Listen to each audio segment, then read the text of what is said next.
Mister beast ने 5 लोगों को एक घर पर हाथ रखने का चैलेंज दिया। जो सबसे आखिर तक इस घर पर अपना हाथ रखेगा वही इस $1 मिलियन के घर का मालिक बन जाएगा। नियम सिर्फ एक था, घर को लगातार छू कर रखना होगा। हाथ घर से लगा रहना चाहिए, लेकिन खिलाड़ी घर के किसी भी हिस्से में जा सकते थे। सबसे पहले सभी को पूरे घर का टूर कराया गया। विशाल लिविंग रूम, कई बेडरूम, बाथरूम और ऊपर एक अलग लिविंग स्पेस भी। इसके बाद शुरू हुआ असली चैलेंज। हर खिलाड़ी को अपने एक हाथ को घर के तय किए गए हिस्से पर रखना था। बैठना मना था, हाथ बदलना भी मना था, और अगर एक बार भी हाथ हट गया तो गेम ओवर। ये चैलेंज देखने में बहुत आसान लग रहा था, लेकिन आयोजक खिलाड़ियों को इतनी आसानी से जीतने नहीं देने वाले थे। शुरू हुई एक से बढ़कर एक मजेदार पनिशमेंट। कभी नर्फ गन से गोली चलाई गई, कभी आलू फेंके गए, तो कभी अंडे। सबसे बड़ी मुश्किल यह थी कि हाथ बिल्कुल नहीं हटाना था। एक खिलाड़ी को इतनी बुरी तरह परेशान किया गया कि वह लगभग पागल होने लगा। फिर चैलेंज के बीच में आया एक और बड़ा ट्विस्ट। सभी से पूछा गया, तुम सबसे पहले किसे बाहर करना चाहते हो? वोटिंग शुरू हुई। 3 खिलाड़ियों ने एक ही व्यक्ति का नाम लिया। तब उस खिलाड़ी को समझ आ गया कि सब उसी के खिलाफ है। आखिरकार उसे चैलेंज छोड़कर बाहर जाना पड़ा।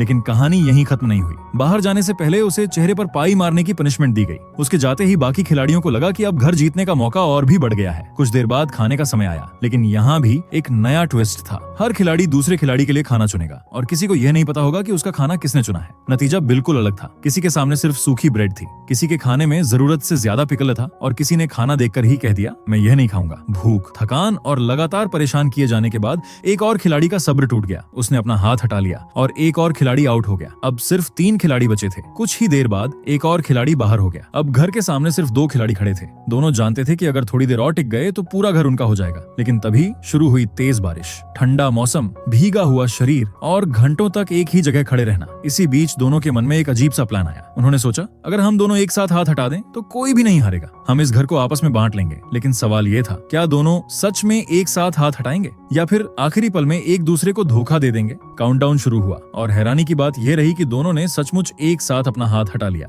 इसके बाद दोनों ने फैसला किया कि वे इस घर को बराबर बराबर बांट लेंगे। इस तरह बिना हारे ही दोनों इस शानदार घर के विजेता बन गए। तो दोस्तों, अगर आप इस चैलेंज में होते तो क्या घर को बांट लेते या अकेले जीतने के लिए आखिर तक लड़ते?